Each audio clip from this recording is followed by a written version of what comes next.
চালক ও তার সহকারীর সঙ্গে যাত্রীদের হাতাহাতির সময় রাজধানীর বনশ্রীতে একটি বাস উল্টে খালে পড়ে গেছে। এতে আহত কয়েকজনকে হাসপাতালে নেওয়ার পর প্রাথমিক চিকিৎসা দিয়ে ছেড়ে দেওয়া হয়।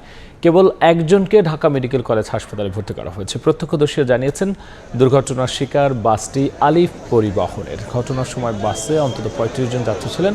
শনিবার সন্ধ্যায় তর্ক বিতর্ক হাতাহাতির এক পর্যায়ে মেরাদি এলাকায় খালের মধ্যে পড়ে যায় বাসটি। স্থানীয়রা ছুটে গিয়ে উদ্ধার কাজ শুরু করেন। খবর পেয়ে ঘটনাস্থলে যায় ফায়ার সার্ভিসের দুটি ইউনিট। এক যাত্রী জানিয়েছে, বাস থেকে নামার সময় একজন পড়ে যান। এতে ক্ষিপ্ত হয়ে অন্য যাত্রীরা চালক ও হেলপারের সঙ্গে বাকবিতণ্ডা ও হাতাহাতিতে জড়ান। এ সময় নিয়ন্ত্রণ হারিয়ে বাসটি খালে পড়ে যায়।